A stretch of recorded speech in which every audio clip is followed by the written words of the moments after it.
Bhusawal bus stand परिसरात मुरुम टाकून प्रवाशांना दिलासा। नाना पाटील सर्व नगर परिषदेचे सहकार्य।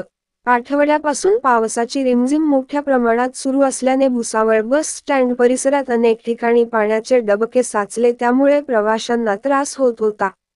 त्या ठिकाणी मुरुम टाकून तो पसरविण्यात आला, त्यामुळे बस चालक व प्रवाशांना दिलासा मिळाला। याकामी पर्यावरण जागर प्रतिष्ठान व हरित शहर स्वच्छ शहर संकल्पना राबविणारे व सोबतच सामाजिक कार्य करणारे नाना पाटील सर यांच्या सहकार्याने नगर परिषदेचे मुख्याधिकारी महेश वाघमोडे व आपत्ती व्यवस्थापनाचे प्रमुख माकोडे साहेब यांनी जेसीबी पाठवून सहकार्य केले आहे।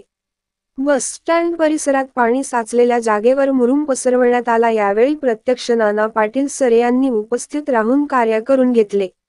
नाना पाटील सरांचे आम्हाला अनेक कामात नेहमी सहकार्य मिळत असते। यावेळी नगरपालिका अधिकारी यांनीही सहकार्य केले असे आगार प्रमुख राकेश शिवदे यांनी सांगितले आहे। मनोहर लोणे, दिव्य महाराष्ट्र न्यूज, भुसावळ।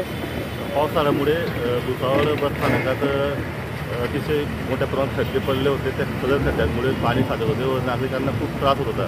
त्यामुळे आज बस स्थानकामध्ये मुरुम आणून मुरुम टाकण्याचे काम सुरू केले व सदर मुरुम आणण्यामध्ये व जेसीबीच्या सहाय्याने मुरुम पसरवण्यामध्ये नगरपालिकेचं खूप मोठं सहकार्य व त्याचबरोबर नाना पाटील पर्यावरण प्रेमी नाना पाटील सर यांच्याकडून खूप मोठे सहकार्य लाभले व या सर्वांच्या सहकार्यातनं आज बस स्थानकामध्ये मुरुम टाकण्याचे काम चालू आहे।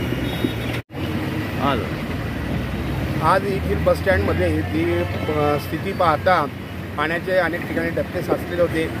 माननीय आगार प्रमुख श्री राकेशजी शिवदे यांनी प्रयत्नातून या ठिकाणी मुरुम उपलब्ध केला, परंतु पसरवण्याचा समस्या असल्या कारणामुळे माननीय नगरपालिकेचे मुख्याधिकारी यांना याद्वारे माहिती दिल्यावर मुख्याधिकाऱ्यांनी त्वरित स्वरूपात या ठिकाणी जेसीबी उपलब्ध करून दिलेले आहे। नेहमीच नगरपालिकेचे काही अडचणी असतील, मागे वृक्षारोपणाच्या संदर्भात खड्डे खोदायचे असतील, त्याही वेळेला नगरपालिकेचं सहकार्य मिळालेलं।